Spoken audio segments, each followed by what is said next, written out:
Auto insurance can all seem the same until it comes time to use it. So don't get stuck paying more for less coverage. Switch to USAA Auto Insurance and you could start saving money in no time. Get a quote today. Restrictions apply. Welcome back to I Want That Too, the podcast where Disney merch meets Disney history. I'm entertainment writer Jim Hill, and as always, I'm joined by the lovely Lauren Hersey. How are you tonight? Fantastic. And you, sir? Reasonably well. It's April in New England, so I'm looking out the window at clouds. And it could be sun or snow. There we go. I'm ready for it to actually officially be spring, and the sooner the better. On the other hand, you just recently traveled down to Florida, and as you noted down there, you weren't ready for that heat, were you? No, absolutely not. And we are going to be talking probably all about my trip here in some coming episodes. But for now, I'm just excited that we have a special guest. We have Colin Egglesfield joining us on our show. Colin, if you're not familiar, he played Josh Madden on All My Children for some time. I think he was Susan Lucci's son. But Colin's done a lot of different things, as far as acting goes. He was in Something Borrowed with Kate Hudson. He was in Melrose Place. So the list kind of goes on and on with the projects he's been a part of. But he's going to be joining us today to talk about something that I know you and Nancy personally loved, right? Which was... I facilitated. Nancy loved it. All right. We are talking about Super Soap Weekend, that unforgettable fan event that brought daytime drama to Disney's Hollywood studios. If you ever waited in line to get a headshot signed or screamed at a car, Stars and Motorcar Parade, this is the episode for you. But before we get to that, we of course have to acknowledge our sponsor, and that is Be Our Guest Vacations. Dreaming about your next big theme park adventure? Well, let the experts at Be Our Guest Vacations handle every detail, from booking a resort to dining to making sure that you don't miss when the merch drops. They're a platinum-level earmarked travel agency that specializes in Disney, Universal, cruises, and more. So get started today at beourguestvacations.com and be sure and tell them I Want That Too sent you. All right, so okay. So before we jump into our interview with Colin, this is a Disney history and a Disney merch show. So before we bring him into the room, can we just talk a little bit about the history of Super Soap Weekend, like what it actually is for our listeners that might not know? Well, all right. Super Soap Weekend was something that started initially in October of 1996 at the theme park that was formerly known as Disney MGM. Kind of interesting that Disney had just acquired ABC Cap City a few months earlier, and this was part of, Disney making use of ABC assets to create reasons for people to come to their theme park, and was kind of a joint project between then ABC daytime president Pat Philly Krushnell and Brad Rex, who was a VP of Parks at the point, and again, the idea was to bring the stars of ABC daytime down to the park and give the fans direct access to do that. And what better place to do that sort of thing than at the studio park? And didn't you say that Michael Eisner had his fingerprints all over this? Well, all right. Worth noting here that Michael started at ABC in 64, but by 71, he was the vice president in charge of daytime, and that's what he really cut his teeth on at the network. And so he was there in the window of time that, I want to say it was One Life to lived that got up and running in 68 and then All My Children in 1970. So those soaps were new when Michael came through the door. And he loved the world of soaps. In fact, when he then moved over to in 76, he became head of primetime programming. He would periodically turn around and cherry pick performers that he was still watching the ABC soaps and like, ooh, that guy's good. I'm going to steal him for one of our sitcoms. So, I mean, it makes total sense how we ended up here. So, a little bit of history. How long did it run? What was it? And then we're going to bring Colin into the conversation. Okay. Well, again, it started in 96, single weekend in October. And again, there was method to their madness. The notion was, let's create an event to get folks down here during a time of year that the attendance is a little slack. And going forward, Lauren, they finessed it a bit. They eventually moved it into November. In fact, they typically held it on the Veterans Day weekend. And for 13 years through 2008. That's a long time in Disney years. That's it, 15 years total. And again, it was one of these events.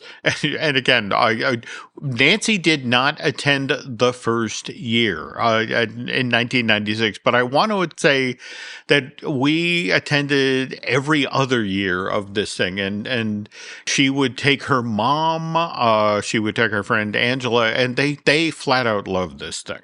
All right, so then you and Colin are going to tell me all about it because that was pre my Disney era. So after the break here, we're going to be joined, like I said, by actor Colin Egglesfield, who starred as Josh Madden on All My Children, and he's going to take us through kind of the behind the scenes of those iconic weekends at then MGM. So we're really excited to hear from him, so stick around. Hilton brings you new ways to stay, with experiences that let you capture the glory days. Introducing the Graduate Hotels. Each inspired by local college towns, these stays are always original and never boring. Get in touch with traditions all across the country and enjoy a stay that's a class above the rest. Book at Graduate Hotels with Hilton Honors Points at Hilton.com. It's a win-win. Hilton, for the stay. Is anyone out there? Another salesperson enduring the endless search. Exhausting. If you want to get right to the right conversations, you need LinkedIn Sales Navigator. Whether you're looking for new leads or strengthening existing relationships at your top accounts, get right to the right conversations with LinkedIn Sales Navigator. Try LinkedIn Sales Navigator now with a free 60-day trial at linkedin.com/trial. That's linkedin.com/trial. Terms and conditions apply!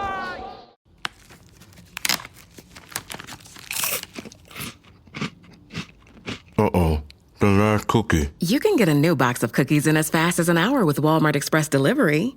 Are you my guilty self-conscience? No, I'm the voice offering you promo code EXPRESS for free delivery on your first order. Hey, who ate my cookies?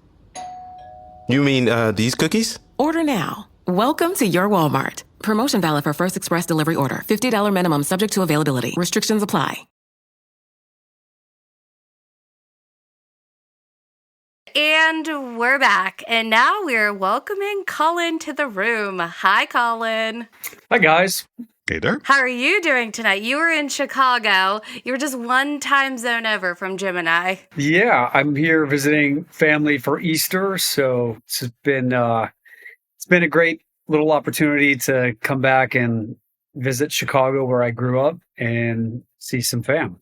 Wonderful. Well, happy belated Easter to you, sir. Thank you. All right. So we are having you on the show today to talk about super soap opera weekends.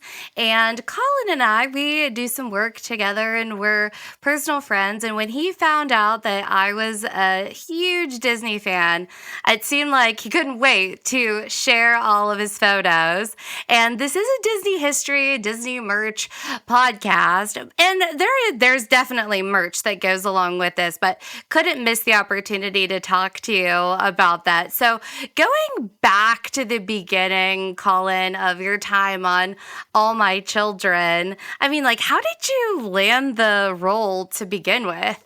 It was an interesting process. I was living in Los Angeles, and I'd been out there for 3 years, grinding, pounding the pavement, and the opportunity came up for me to audition for this role. And it's ironic because All My Children was the soap opera that my mom watched growing up. So it was her favorite soap opera. Erica Kane was her favorite character. And so when I was little, like when my mom was ironing and just kind of cleaning up the house, she would always have All My Children on. So I grew up watching Erica Kane, Tad Martin, Adam Chandler. And so when the opportunity came up to audition for this thing, I was like, oh, well, I know these characters. So I jumped in, and they give you these dummy auditions, so you don't even really know what you're auditioning for.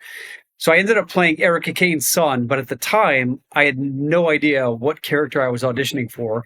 And so I went to the ABC studio in Burbank, Studio City, Los Angeles, and went in for that first audition, and then they bring you back, and next thing you know, they're flying me to New York to do a screen test. And so I walked up, and there was the View soundstage, the View talk show.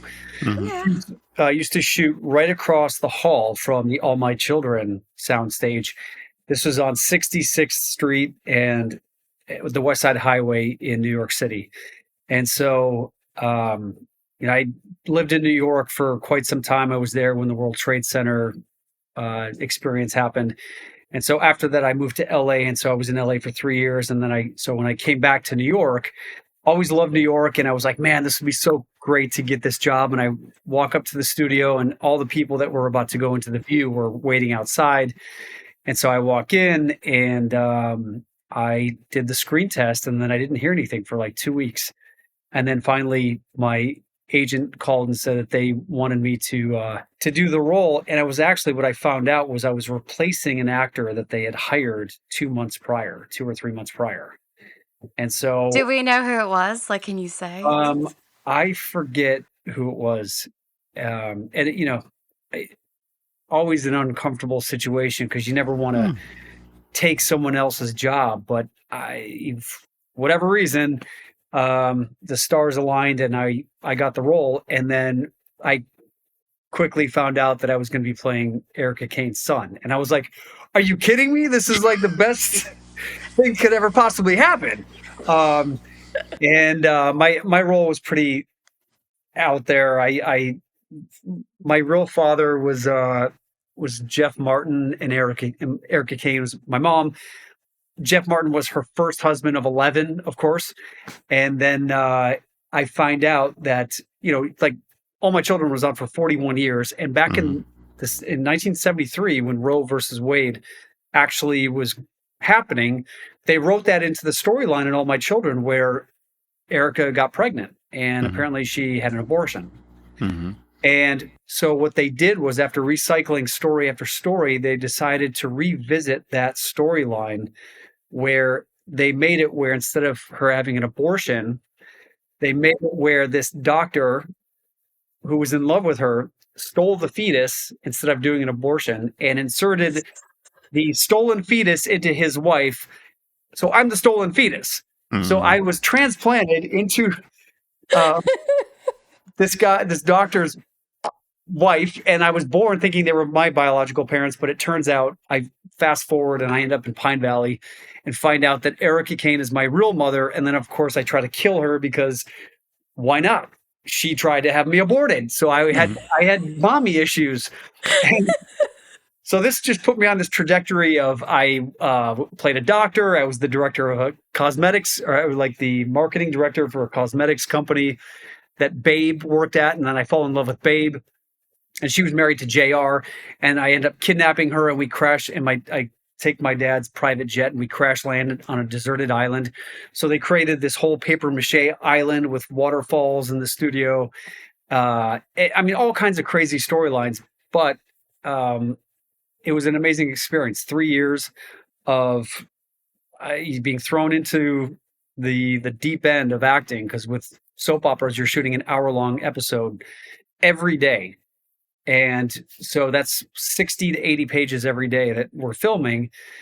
Whereas a normal primetime television show has about 5 to 7 days to shoot that 1 hour show. So when we're shooting every day, that many pages, you only have 1 or 2 takes. So you basically are being thrown into the deep end and learning how to act very quickly. And it was a crazy, amazing, fun experience. And then they brought us down to Disneyland or Disney World for the Super Soap weekends, which was so much fun. It was really cool. Hey, Colin, before you go there, I just want to go back a little bit because you talk about this crazy, like unbelievable storyline. Like, I guess this is probably why this was must watch TV at the time because it doesn't sound like I've ever heard anything like it before. But in your personal life, you were kind of living out your own crazy storyline with your health. Weren't you? Like, and how did that play a role with your crazy shooting schedule? Yeah. So 6 months into my 3-year contract, I got diagnosed with testicular cancer, and I didn't tell anyone on the show for a while because I didn't want anyone to fuss about it or make a big deal about it. I was new to the show. I was worried that maybe I might get let go, or I didn't know what was going to happen. So fortunately, with the schedule that we worked with that type of a cast, sometimes we would work Monday through Friday, and then sometimes your character didn't have a big storyline, so sometimes you'd only work 1 or 2 days out of the week. And it just so turned out that the week that I got diagnosed with cancer was I went to go see this my primary care during the week, and he said, I'm sending you to a urologist. Went to see him on a Wednesday after work, and on Friday when I was at All My Children, I get a phone call. After finishing my scenes, I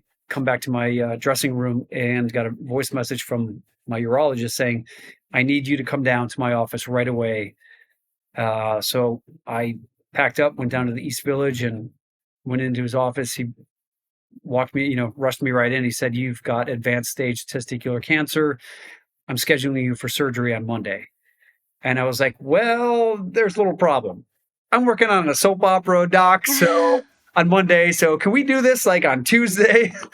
And he was like, did you hear what I just told you? And I was like, but I didn't want to tell anyone. I didn't, let alone, how are they going to move the whole, this is, it's millions of dollars to switch and move. It's a very difficult thing to do. And I didn't want to mess anything up. So I went and shot on Monday, and then Tuesday I was having surgery. And fortunately I didn't have to work the rest of the week. So I didn't have to tell anyone. And then the following week, I had to shoot. And so I limped in there and just did the best I could. And a few weeks later I had to have radiation treatment. And I don't know if anyone's ever had radiation treatment, but basically you go in, you get zapped, and a couple hours later, you just feel sick and nauseous, like you've got the flu. And again, fortunately, whenever I was working on All My Children, my scenes were always in the morning so that I could schedule my radiation appointment for the afternoon. And then I would just go home and sleep and try to just get through this. And so I was doing that Monday through Friday for 3 weeks. And towards the end of that third week, I just was not feeling well. I was just tired and just feeling like depleted. Mm-hmm. And I had to show up at work, but they had set my scenes for the afternoon. So I arranged for my radiation treatment in the morning. I don't know what I was thinking. Oof. So I went and got the treatment. Then I showed up at the studio, and while the makeup artist is like putting makeup on my face, I could just feel like I was just starting to get hot and sweaty and feeling nauseous. And then I went up to do my scenes, and in soap opera, you would usually have 5 or 6 scenes in the hour-long episode where they would show like your scene and then they would intersperse it with all the different scenes. But in the totality of the show, you would have like your 5 scenes, but they would film those 4 or 5 scenes consecutively, one right after another. So you always had to like do a cram load of dialogue in this like hour to 2 hours, and then you were done.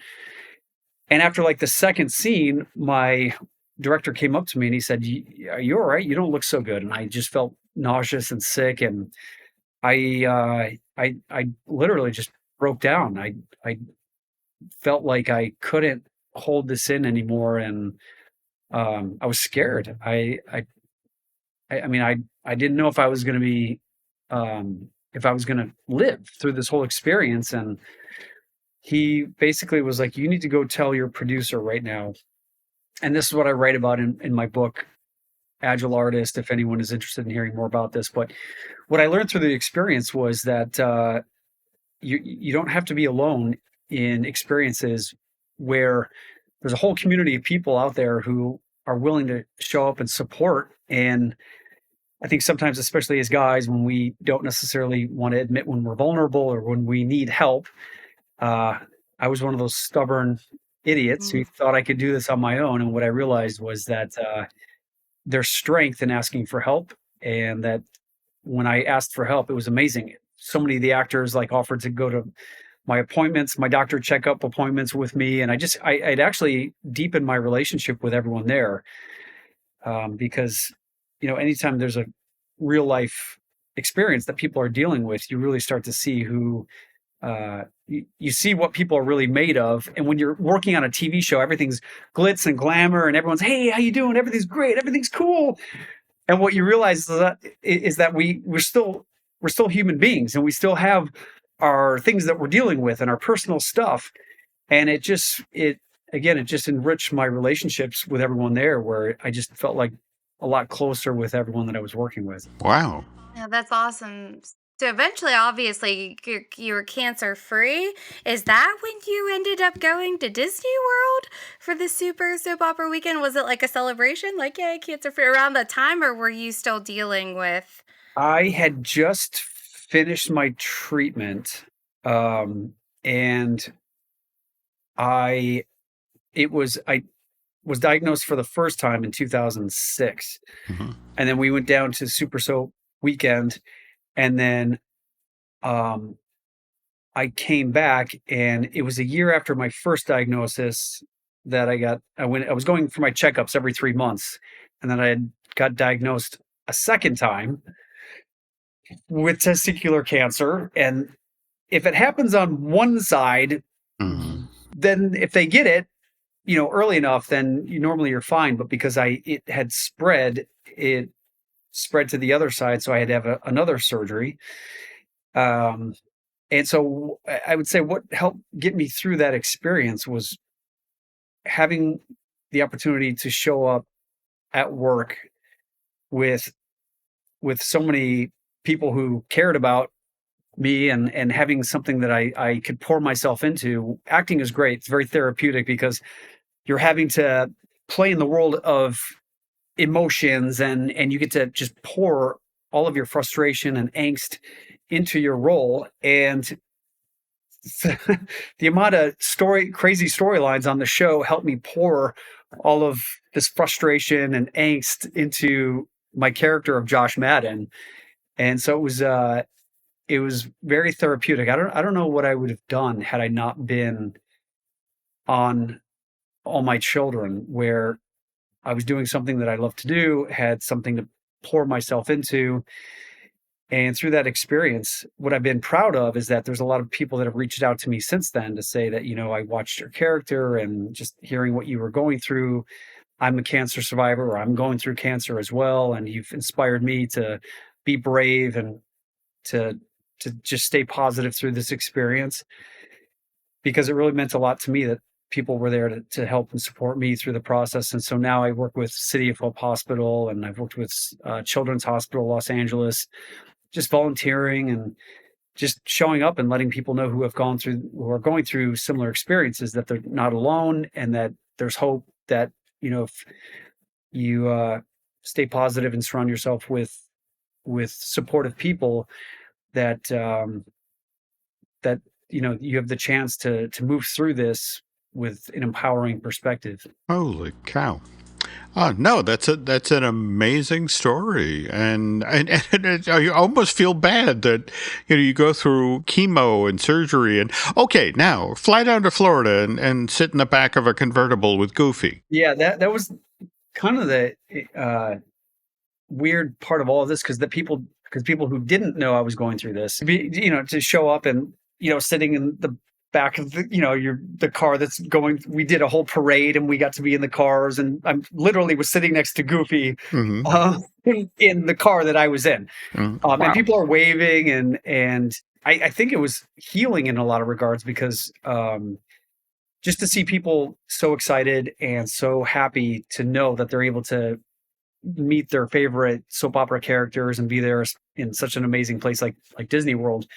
I think what's great about Disney World is that it allows you to forget your troubles and just experience something that's fun and connects you to the best things in life. And what Disney World for me and Disneyland it represents the opportunity to play in that world of aspiration, inspiration, creativity, fun, and just for a few days to be able to just escape your troubles and enjoy what's great about life. So, what year were you down there? What year were you a part of the event? I think it was 2006, I want to say. Jim, were you there? Were you and Nancy there?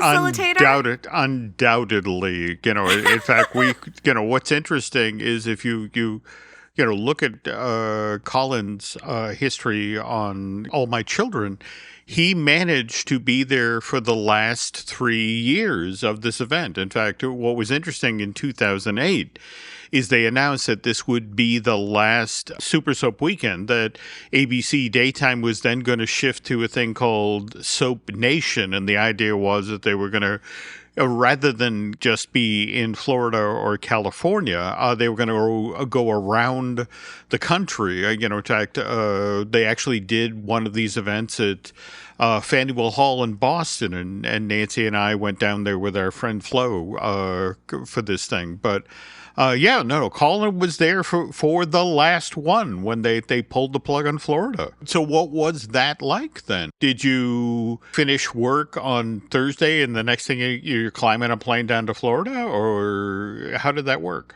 Yeah, from what I recall, I think we all had the week off. So for the actors that were able to head down there, I think I want to say we headed down there like on a Monday or a Tuesday. Mm-hmm. And it was, from what I remember, it was just the opportunity to we were up on stage doing interviews, we were playing games with the audience, we had the parade. They did this whole fireworks thing one night where we were all outside getting to watch the fireworks show. I saw one of your questions, the Tower of Terror. Mm-hmm. Is that the thing that where you're up there and then it basically just drops and you like free fall? Is that Bingo. tower? Mm-hmm. Yes, we got to do that one. That was amazing. So I was not there. Like I said, Jim and Nancy were there. Nancy is Jim's spouse, and she's a huge Hallmark fan, apparently a huge soap opera fan. Correct me if I'm wrong, Jim. So what was Jim, what was the atmosphere like from a general attendee perspective? Well, what was fascinating was that, again, every year, tens of thousands of soap opera fans would come to this theme park, and the very thing that Colin was describing, the presentations, the panels, the games, that sort of thing. These would be the things that the folks were lining up for. So ironically, it was a really great day to go to this park because nobody was in line for a ride or an attraction. They were there to see their ABC hunks, their favorite soap stars. And if they weren't in line for a presentation, they were in a store hunting for merch that celebrated their favorite soap. And at that point, that would have been All My Children, One Life to Live, or General Hospital. Okay. So do you think, this is just a random question, do you think this is what started like the Star Wars weekend? So they didn't do soap operas anymore, but this maybe inspired other fan type events that they have at the parks? Well, they certainly, I mean, they came to obviously really, really appreciate that one weekend a year the park would get this busy. So, yes, on the heels of this, they also did ESPN weekends, they also did Star Wars weekends. And from friends who worked in management at MGM, they were not happy when ABC Daytime again decided to transition from Super Soap Weekend to Soap Nation events. But that was a decision made above their pay grade. In fact, during the time that Michael Eisner had left the company and Bob Iger had come in. Okay. All right. So something we were talking about, Jim, on our last episode, we were kind of wrapping up, just chatting, and you were saying that Nancy has like, does she have like a tote of like headshot, like signed headshots? Because that was a part of it, right? Oh, well, Colin can talk about this, but again, when you lined up to see your favorite soap star, you got to the head of the line, and there was a Disney cast member there with the Star of the Day photograph, and you could hand that off to the performer and get it signed, and it did. What was so funny was, at the end of the day, to go back to the hotel room and to have Nancy or her mom or Angela there, like the 10-year-old with their baseball card collection, like need it, got it, need it. The whole point was to come back from the this year's event with a full set of photos and having had an encounter with all of the stars who were there. That's really cool. Colin, do you remember, like, did you have to like sign all those in advance, or did you actually like meet with folks one-on-one? Yeah, I'm taking you back like old school. It's a long time ago. I believe we did sign autographs, and I remember, and I was just looking through some of my old pictures, where it was like a convention hall kind of setting where we got to meet the fans and sign autographs and take pictures. So did get to interact with quite a few of the fans, and yeah, such a fun experience. It's sad to see that reality television, once it came around, it replaced soap operas, because up until that point, where else could you see all this craziness of kidnapped babies and cheating and all that stuff? Now, all you got to do is just turn on any reality show, and it's like 100 times more, I guess, salacious, and it's real, or sort of semi-real, I guess you could say.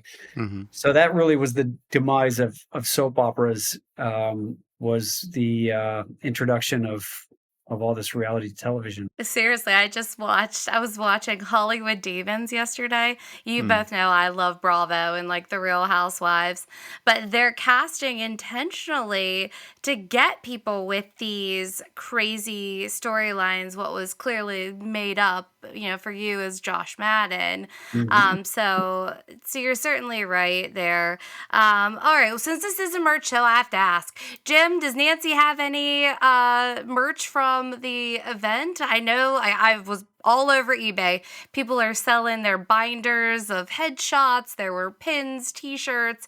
Do you guys have anything interesting in your house from those weekends? I want to say one of her go-to sleep shirts is a Super Soap Weekend thing that she acquired, and Canvas. I mean, again, face it, this was a Disney event. There was merch, and what was interesting was sort of going through the stores and seeing what was particular for this event. They'd always have a different graphic program, or more to the point, what the celebrities there were hawking. I think I recall in year 3 of Super Soap Weekend was when Susan Lucci was down there because Mattel had introduced an Erica Kane doll.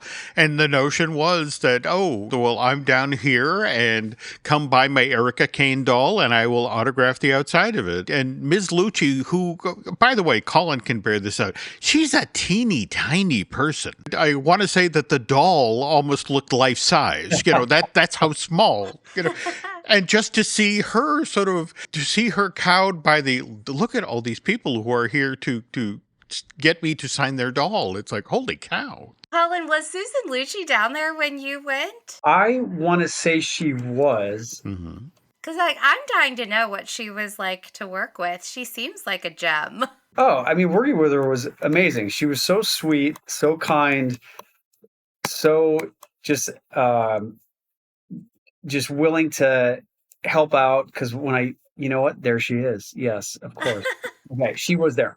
Okay. I just didn't want to misspeak. But, when I got on the show for the first time, it's just tons and tons of dialogue. And she always just offered to rehearse, to work with me, just to make me feel that I was being able to get used to the speed at which all of this was happening.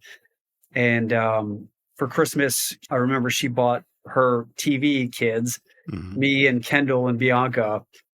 She bought us all a gift, and she bought me a Tiffany clock.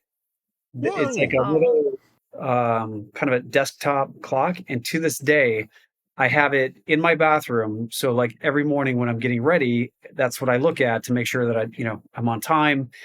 And so I'll always, that's my reminder of her and just during that time. And she's just such a sweet woman. And then when my mom and dad came to visit the set, they had arrived in the afternoon, and it was right around when Susan was doing her scenes. And by the time they got to the studio, Susan had already left what we thought she had left.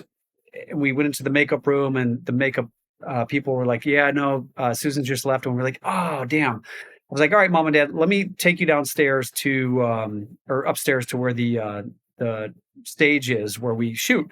And so we go out into the stairwell. And as we were coming up the stairs, Susan was coming down. And so we got to meet her, and my parents were just like, oh my God, so nice to meet you. And she was like, oh, it's so great to meet you as well. And took pictures, and just always so generous and gracious.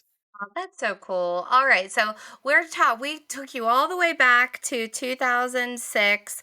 Let's fast forward now to current day, because a whole heck of a lot has happened in your world since 2006. So you'd mentioned you have a book. What else are you up to, Colin? So I've got 2 books now out, actually. The first one is called Agile Artist: Life Lessons from Hollywood and Beyond. And it's everything that I've learned in pursuit of my dream of wanting to become a professional actor. And I start the book out with my experience of living through 9/11, waking up that morning and seeing the planes hit the towers. And at that point, I'd only been studying acting for like 2.5 years. And I wasn't really sure if acting was something that I could do, because I didn't come from the world of acting, and I didn't go to Juilliard or the Yale School of Drama. But I found myself in this acting class in New York. I had been doing some modeling and was going back and forth between Europe, doing some Calvin Klein photo shoots and Versace and all that stuff. And I was planning on going to medical school. And in the book, I write about where sometimes we have these opportunities in life where we intuitively question whether we're on the right path in life. And for me, I wasn't 100% sure if going to medical school was what I really, truly wanted to be doing. And so when this opportunity came up to do some traveling and do the modeling thing, I was like, well, let me do this and see if I can learn something, or if there's something else out there in life that I might feel would be more of my path. And I fortunately ended up starting to do some TV commercials, and my agent said, have you ever thought about doing TV or a film? And growing up, I was always hyper anxious about getting up in front of audiences to perform, to do anything, to speak in the class. I did a play when I was younger. I remember I played Huck Finn, and my brother played Tom Sawyer. And I go out and I couldn't even get my first line out. I just got so nervous. And so I was like, okay, that's probably the last thing that I should be doing, is getting up in front of people to act. And what I liked about the whole modeling thing was you didn't have to say anything. You just showed up and got your picture taken. But then when this opportunity came up to do some TV commercials, my agent and I was starting to book some of these because it didn't require any acting. It was like, here, get in the car and pretend like you're driving, or pretend like you're shaving in front of in the mirror. No acting. So my agent said, if you're interested, why don't you just jump into this acting class? Some of our other clients are in there. And I was like, what do I got to lose? And I jumped into the class and I was like, holy crap, this might be something that I really want to be doing. It was, I guess, the first time where I felt like I got taught how to have some insight and strategy on how to communicate more confidently. And what I do now is I take a lot of those principles that I learned from my acting classes, and I now teach this to non-actors for people who want to get up in front of audiences to give talks or speeches, or if you're at work and you have to give presentations. A lot of the things that I learned from acting class has enabled me to get over my fear of public speaking, and it's incredible. And so I teach this course called Beyond Impact, and it's for anyone who's wanting to become more proficient and effective and confident with their communication. And I do one-on-one coaching, and I was doing this course called Inspire, and it all came out of my book, Agile Artist. And then having lived through that 9/11 experience and then my cancer journey, and then a lot of the things that I've learned from working with the likes of Kate Hudson and Sylvester Stallone and Jennifer Love Hewitt and world-class acting teachers and directors and producers and traveling all over the world. A lot of what I write about in the book it's essentially almost a guidebook to encourage you and support you in fulfilling on your own dreams and your own goals. Because a lot of the times, the only thing that holds us back from accomplishing our dreams and our goals are the limiting beliefs that, well, who am I to think that I could do this? And when you get out of your own way and you tap into what matters to you in your heart center here and your soul purpose. So a lot of the work that we do in our classes, it's not just about how to talk more confidently. It's really getting connected to who you are on a deep core soul level, and then talking about what you feel like your purpose is. And then I create a safe space where you can start practicing communicating more effectively. And then I do these retreats, these Inspire retreats, which you just came to one last 2 weeks ago.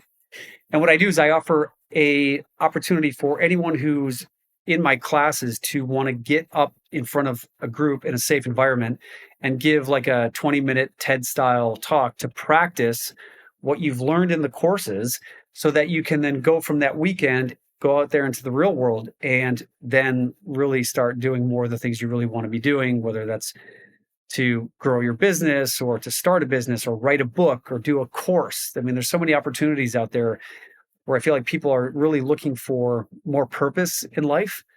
And so this is where I've found this opportunity to really provide this opportunity for people to come and discover what's important to them, and then offer them the support and the structure and the community to be successful with it. Well, that's amazing. Maybe you and Jim should get together. I don't know if we've ever talked about this before, but Jim, it's public knowledge that you were like a stand-up comedian, right? Colin could teach people how to communicate, and you could teach people how to be funny. I would prefer to stick to what I'm doing now. But that said, though, I want to point out that Agile Artist, that was published by Networlding Publishing back in 2019, and I'm actually on Amazon right now ordering a copy. This is looks like an interesting book, Colin. Thank you, Jim. And I do have to say, Jim, your voice it's beautiful. I have to say, it's and this is what we talk about. We talk about register and timbre and tone and inflection. And obviously, you've been doing this for quite some time, because your voice is it's definitely a nice voice to listen to. So maybe you could jump in and teach some of my students how to speak more effectively. And you're very sweet to say get that, but the hard reality is that we look at you and we look at me, and I have a face for radio. I knew you were going to say that. I know. I should be lurking under bridges, frightening goats. No, I think Colin, would he not be the best for those sleep meditations? I'm the sweet, sweet sound of Jim Hill's voice. That's a polite way of saying, he talks and I fall asleep. But okay, there we go. It's soothing, Jim. It's soothing. All right. All right. So, hey, Colin, where can people find you if they want to hear more, learn more? Do you mind if I ask Jim a question? Oh yeah, do it. Yeah. Jim, when you were doing your stand-up comedy stuff, how, what was your inspiration or your motivation to do that?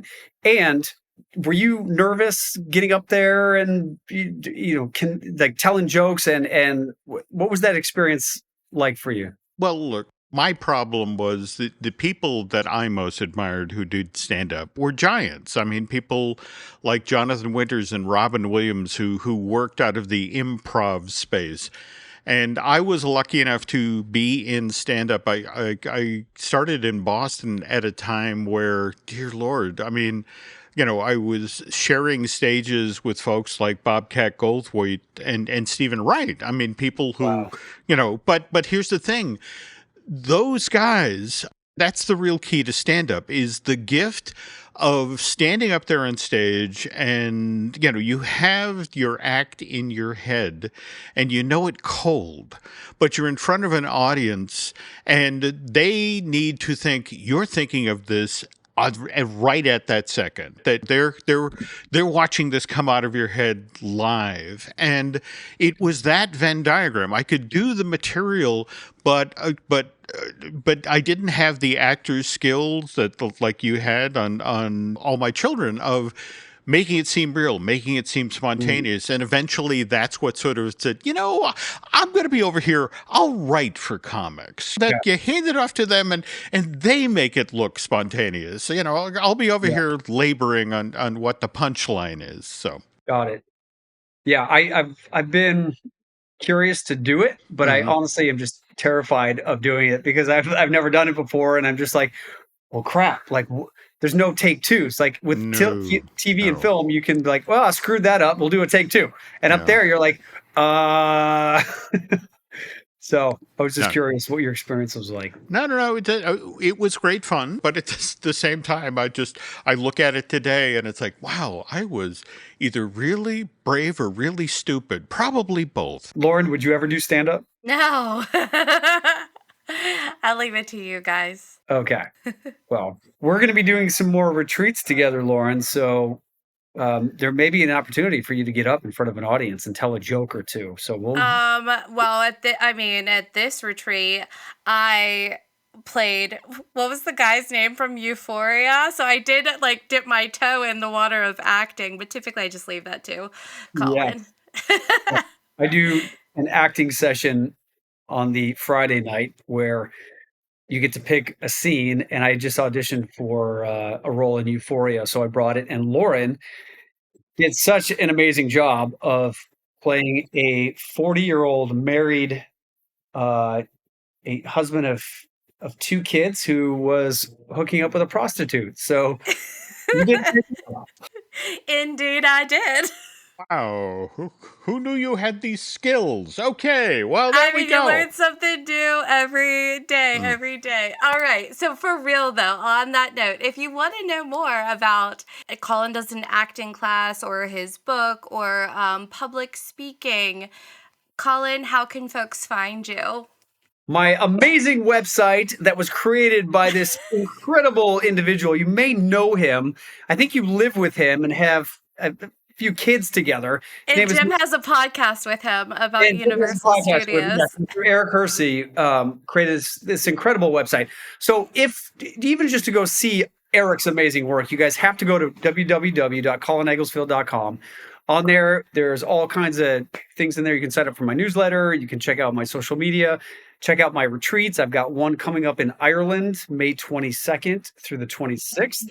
So anyone who's interested in getting more information about that, what that is, it's basically a tour of Ireland. I meet a lot of people who say they want to visit Ireland for one reason or another. And what we've done is I have a friend over there and she's put together this, it's essentially a tour where we're going to be taking you to all the cool things of Ireland. So you don't have to try to figure this out on your own. It's visiting Ireland from an insider's perspective, where we're going to be doing walking the cliffs of Moher.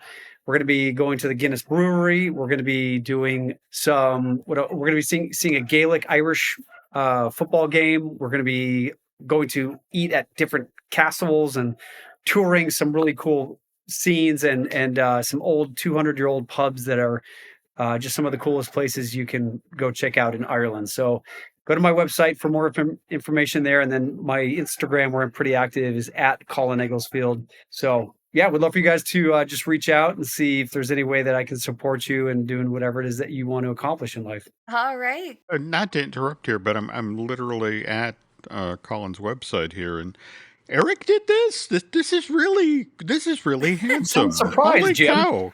Eric did Jim's too. Yeah. I don't know. Maybe he had more attractive subject to work with, but this looks great. Holy cow. Anyway, sorry, didn't mean to interrupt. Please carry on. All right, guys. Well, on that note, I think it's time we close up shop for today. Thanks, guys. And to stay up to date with everything that's happening across the Jim Hill Media Podcast Network, please follow us on Facebook, Instagram, and X. And for even more insider Disney content and ad-free shows, please check out our Patreon community. All right. And if you have questions or ideas for future episodes, we'd love to hear from you. Reach out social media, or you could find Jim at jimhillmedia.com or me at lauren@laurenhersey.com. That is it for today's show. Thanks for listening, and we'll see you next time on I Want That Too.